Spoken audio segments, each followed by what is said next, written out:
Pete, it's Monday again, and there's 2 weeks left in the regular season. 4 games of basketball to be played. There's a tendency to think that we can tell you, or tell them, who the playoff teams will be, and we probably might be right, but some things can still change in the next 2 weeks. Most definitely, and let me tell you why those can change. Went to see Memorial play Weslaco. Mm-hmm. Memorial's on that 7-game win streak. Yeah. They're hot. But Weslaco almost went in there and almost upset them. Is that right? Yeah.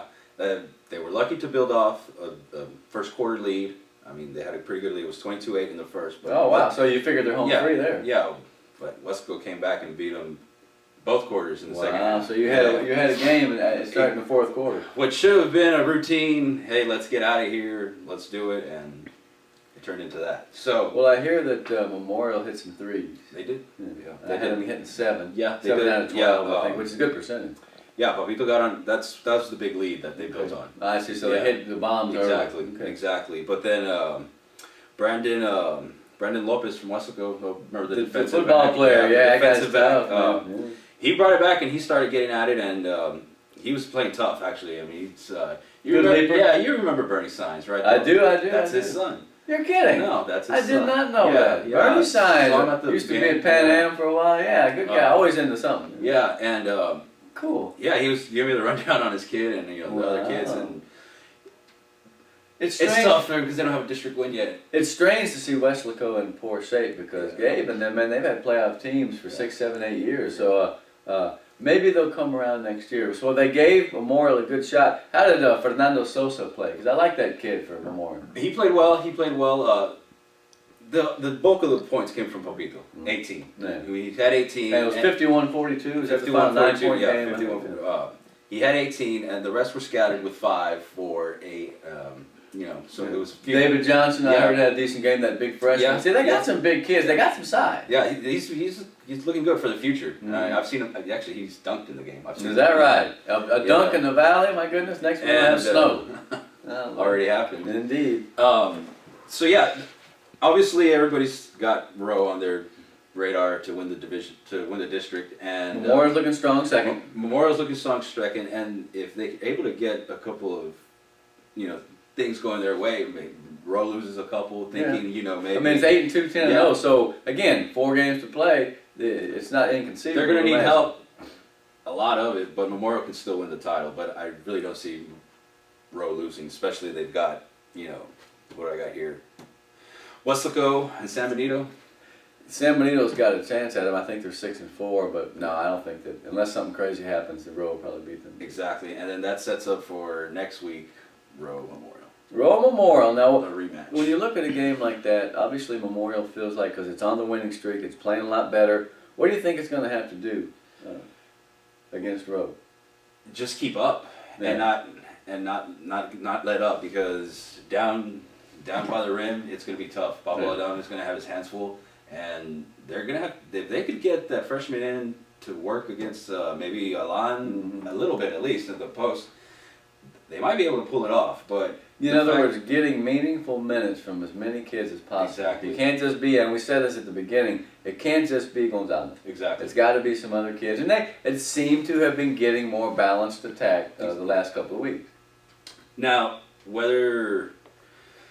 but see, the balanced attack is from yeah, they got the balanced attack. The balanced attack is from Rowe, and they're able to put it together. Every week it's a new guy. Who is Marcus Contreras? That guy had a dozen points the other night. So, I mean, what a wealth of riches they have over there, because every week seems like somebody else has a big game. 6 or 7, 8 guys, man. It's incredible. So, yeah, it's going to lead up to that. It's going to be a great game, and can't wait. Well, I'll tell you what, man. Memorial, and then PSJ North plays PSJ Tuesday tomorrow. They need to win. They're 17-9. I think they're 5-5. They've got to solidify that playoff spot. And the Bears are not bad, even though Rowe killed the Bears like 71-25. Well, yeah, but Rowe's killing everybody. I'm telling you, that's a good team. I'm interested to see who wins between Raiders and Bears. Raiders, Bears, San Benito is the other 3 teams. It looks like Memorial and Rowe are locks. Almost even statistically, I believe they clinch playoff spots. So that we can narrow down to those 2 teams and then 3 people coming up aside. Over in the other district, it's getting good. You got Sharyland and Edinburgh High this week. Tuesday at Sharyland. Both the boys and girls are going to be some crazy games. Nice. EHS right now, the boys 6-4. Palmview's a team that's on a roll in that district. They got 5 wins in a row. They're in 3rd place right now. I've seen them play this year. Yeah, they were good. Yeah, I like Palmview. Now, North at 10-0. I mean, let's face it. This is the best season in Edinburgh North history. They've got, like Rowe, they've got a wealth of talent, a wealth of riches. They can kill you inside. Oh, and by the way, I found out Alex Garza has a broken nose. He missed 2 games. He's wearing the face mask. He didn't play the other night. They're resting him for the stretch run. But David Unseldua did a great job against EHS. His defense was one of the keys to that ball game. They took a 2-point decision over Edinburgh High Tuesday. They didn't play that well. North, and here's the mark of a good team. You don't play that well, but you still get the win. They've got so many shooters, man, so many athletes. I mean, they'll run 10 and 12 guys in there. I'm really impressed with North. Rudy Garcia's done a great job over there, man. I mean, they're just a fantastic team. Nice. And so, that being said, you were at the basketball game with Vela. I got to get this in with the shirts. Oh, the shirts, man. That's a great move. That really was. Vela wore red. He really did? Yeah, he did. Robert Vela, the namesake of the school. Put it this way. Vela's had a lot of the buzz. It gets a new school. It's got a lot of nice stuff. They got a lot of talent. They're going to be great. But EHS has not missed an opportunity to stick it to them in whatever way possible. That's just a great rivalry already. Nice. The crowd. Year one. Year one. You'll see the picture in the paper in the Edinburgh Review of that huge crowd, that red-clad crowd behind one of the kids from Vela. And it was loud. It was nuts. I mean, it was just a fun atmosphere. Now, the boys' game was one-sided after it was 11-11 early, and then Edinburgh High cruised. They hit 12 threes. Nice. 12 threes in one game. You got to be kidding. They were just on fire. The kid that was really doing it was Andrew Cantu, the freshman. Mm-hmm. Freshman kid, man, 6 foot. He doesn't even shoot a jump shot. He shoots out of the corner, and he'll just get up on his tippy toes and blink, blink, hit 6 threes. Matt had 5. I mean, even Gabe had a 3. The big kid had a 3. The girls' game was surprising. Now, let me get you up to speed with what happened last week. Tuesday, North beat EHS. Nice. And they're now 9-3, and they're coming against those other 3 teams. North is playing great team basketball right now. The defense was phenomenal. Little Bree Garza, 44, and another kid, Clarissa Lopez, 34. Their defense out front really bothered the guards for the Bobcats. They're missing a kid, Chelsea Cortez, who broke a collarbone, so their backup point guard is no more. And it really hurt them. Eileen Martinez, who rebounded, by the way, against Vela, but against North, she was troubled. Man, they were all over her like a pair of pants, and she only had 7 points. So North beats Bobcats. Bobcats' first loss in 6 games. But then EHS turns around and just really puts a hurting on Vela Friday. Absolutely, 66-43. We had said that Vela was playing Well, they got it together Tuesday, scored 62 points in a game against Lincoln, and I felt like they were going to make a really good effort, even though it was on the road. They got killed. They absolutely got killed. EHS rebounded from that loss to North. Now you got Vela at 10-2. You got EHS at 10-2. Sherryland 10-1, a half-game lead. They're a game behind. That the uneven number of teams in district kind of screws you up. Yeah. Because some teams will be at North at 9-3. North plays Palmview Tuesday. It's going to be an amazing boys game because Palmview's won 6 in a row and North is undefeated. If you're looking for a potential trap game or a stumble, Palmview's coming. North is 10-0. Will they be complacent? It remains to be seen. On the girls' side, North can pretty much clinch a playoff spot by beating Palmview because Palmview is the team behind them in the standings. I feel like they will. They're getting like I said, a lot of balance. The chemistry is good. Larissa Adiola had 33 against Donna on Friday. The other kids are playing, and that's always been the question. Yeah. Can those other guys step up? And they really have stepped up. So there's some great games this week in the district. Nice. So let's stay in your district, and there was obviously a lot of soccer involved. There was a lot of soccer. I just drove by on the way over here, saw the Mac High boys getting ready to work out. They got to be pretty happy. They do. They got that win. They got a freshman who 64 ticks left on the clock, and boom, in goes the goal. That intermittently, that program has been really good. It seems like they're back. There's the Pat Leal tournament is the one they won, who was a long-time organizer and soccer head coach. The Mackay girls, too, right? Won the BISD. Yeah. So, I mean, and of course, Arnie's always got a great squad over there. Mackay is one of the class teams of the Valley. I was pleased to see them do that. What's the name of the gal who, Taylor Crow is the name of the MVP of the tournament. So they look good. The Economides girls, remember I gave you the heads up last week? Well, now they're 11-1. They won that tournament. And some people will say, well, the Lady Cats tournament, the finals between Economides and the Sherryland JV. your first inclination is to go JV. Not Look, man, Sharyland. that Sharyland JV can win District 32. I mean, they could be not at competitive. Sharyland. That's right. Pre-split, we might add. Everybody I think by now is familiar with Diana Covarrubias, who transferred from EHS to Jags. Just an unbelievable scorer. Some kids are just predators. They know exactly where the ball is. They know how to put it in the goal, and they really want to score. She's a phenomenal player. We're going to run a neat picture of her. She scored a goal against, I think it was Hidalgo in the early rounds. She got knocked on her butt, still scored. Took 3 girls to help her up. I mean, they were celebrating and laughing and smiling, and Deanna was like, "Ugh." I mean, she was really almost loopy. It was great. They've got a lot of kids in that team who can play. I'll tell you what the best thing about Economides is girls soccer, their defense. 3 big kids who will hit you, and they clear the ball, and it's really impressive. They got Edinburgh North on Tuesday, a traditionally strong team that the Jags beat early in the season. That's going to be a great game. Starts at 6 with the boys to come at 7:30. There you go, district. We're back in district now with soccer, and then we've got Mackay Road tomorrow night. Oh yeah, and across the street. Rowe's been really good the last couple of years. They've off to a slow start this year. I haven't checked in on the girls lately, the Rowe girls, but they've been really good the last couple of years. What would you expect, man? They start playing that MISA stuff at age 20 minutes. So I mean, we've caught up with the rest of the world in terms of little leagues around here. That's right, club teams, little league teams. That really makes a difference. Yeah, of course it does, man. Because you can't expect a kid who's 13 years old to start playing a sport just then and then go compete in high school. But if you've been doing it since you were 7, 8, 9 years old, playing these tournaments, these traveling tournaments, then you're going to be pretty tough. I mean, let's face it. How many state champions did the Valley have? I think that 4 in the last 10 years. Pardon me, I'm going to asphyxiate again.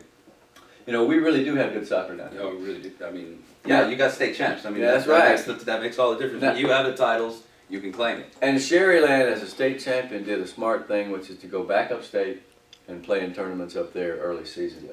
That's the only way you really truly get a read on how good your team is, because you can beat up on the 3As and the 4As, but how do you do against Pasadena and Austin and schools that you're going to see Round deep Rock. in the playoffs, around Rock, where soccer is a way of life. Yeah. Okay, so we got the soccer district season starting.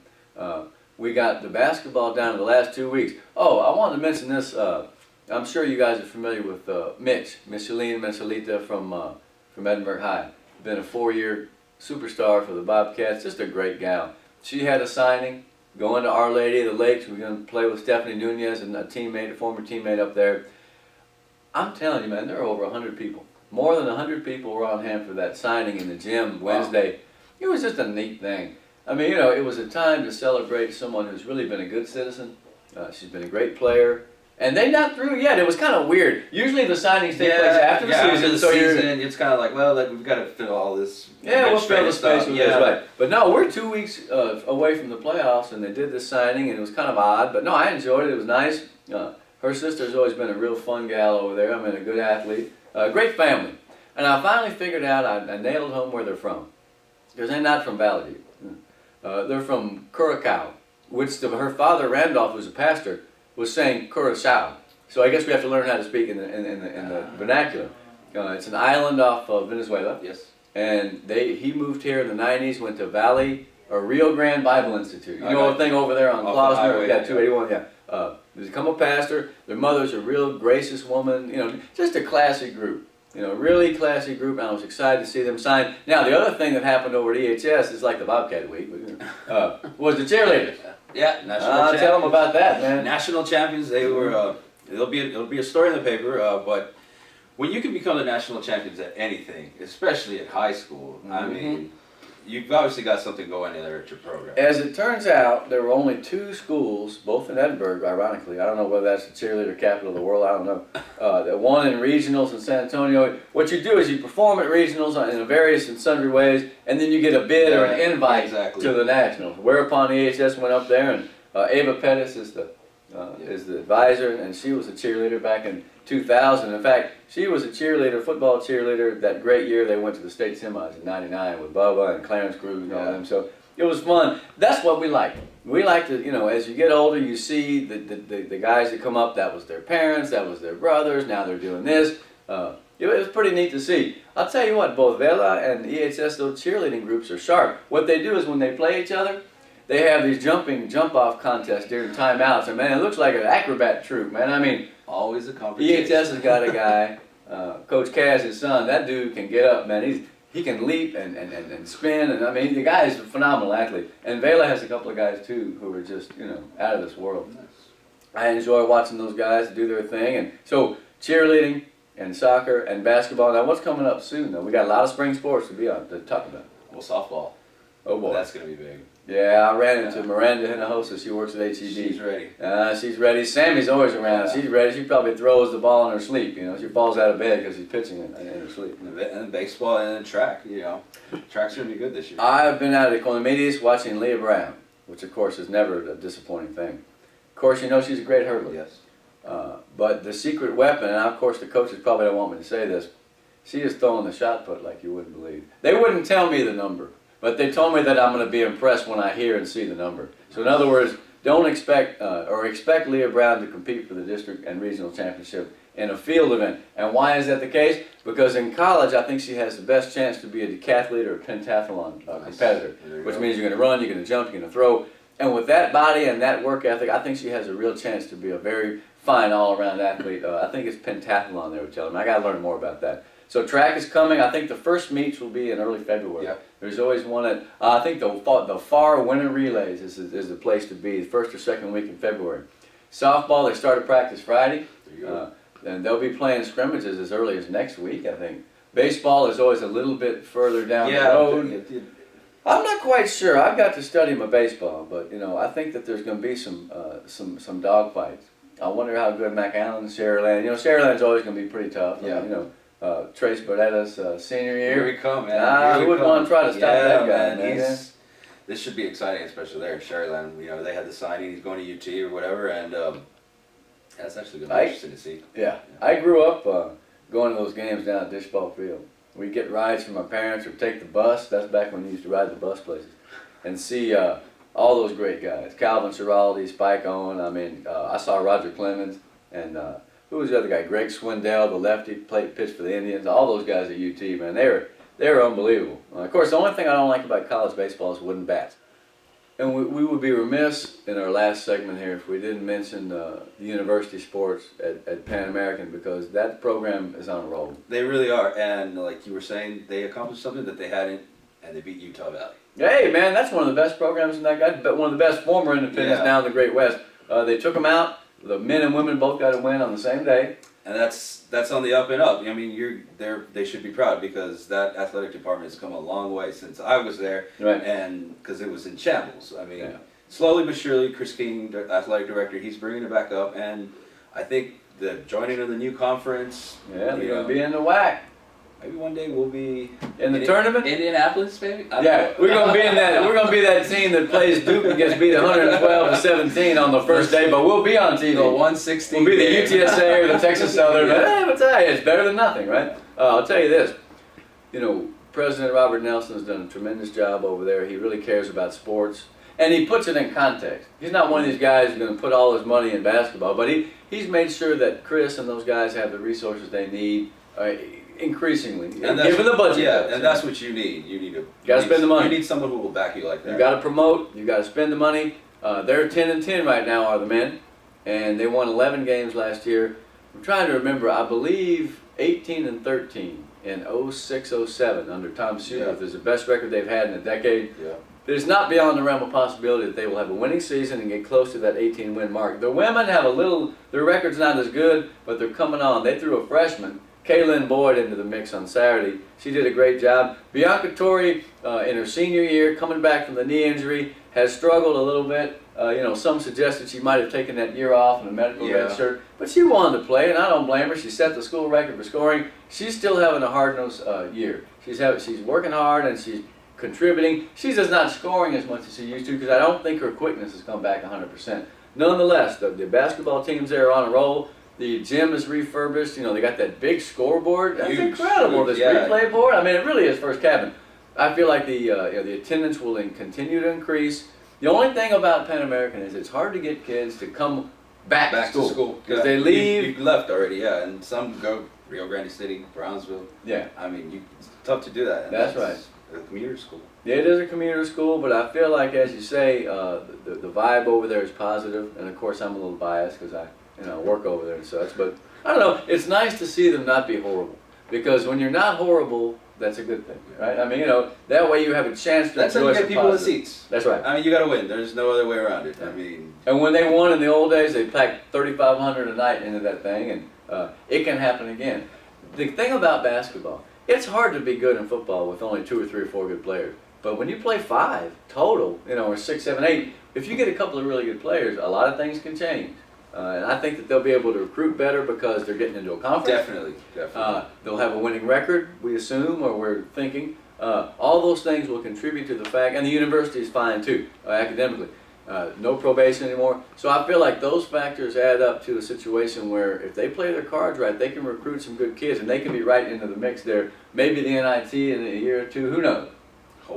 Hawaii, we'll take some trips. I'll go cover them in Hawaii. Of course, I'll probably have to wear a hat. So, is there anything else? We got the cheerleaders, we got Mitch, we got Pan Am, soccer, basketball. What else is it? I think we got everybody in from this weekend. Who will win the Super Bowl? Man, Ray Lewis. Yeah, it's a story that's already been written by God. I mean, the guy had, 13 tackles, he had 16. It's ridiculous. He waited and came back from that injury, and he's just killing everybody. Killing them.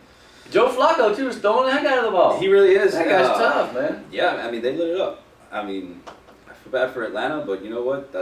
They finally got what they deserve, because that should have happened to them last week. Yeah, they were living dangerously. Yeah. You know that Copernic, whatever his name is? Copernicus. Yeah, against Galileo, against Copernicus, and the winner will play. Those guys are good. The Niners, they run the ball. No, they run the ball. Oh, my. Yeah, they run the ball tough, but I mean, this is the last hurrah of that Baltimore D, and they're going to win it. I really don't see as long as Flacco don't have to throw things up. And you know what? The way they've adjusted their line, starting at the playoffs, and that's really worked out for them. Moving over to the outside, I mean, nobody can get through. It's going to be a good matchup between him and Willis. The only thing that I don't like about the Super Bowl is it takes 8 years to play now.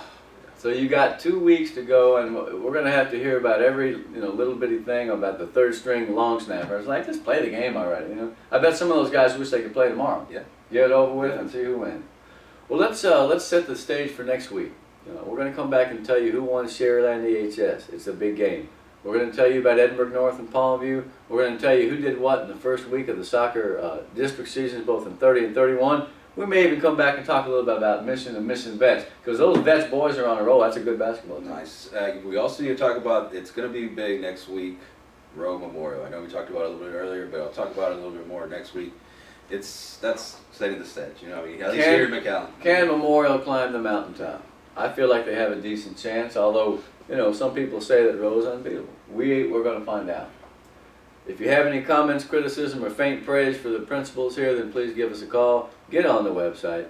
Spread the word. We feel like we're getting more views, but we're being told by the powers that be that we need more views. So give us a view, whatever that means. I don't even know what that means. Does that mean when people go on the page? That's an actual count. Yeah, the actual count that somebody just go on like 10 times and no. The back and go back and a lot of pictures. Yeah.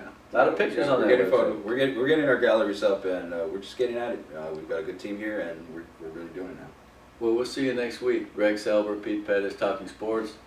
Peace.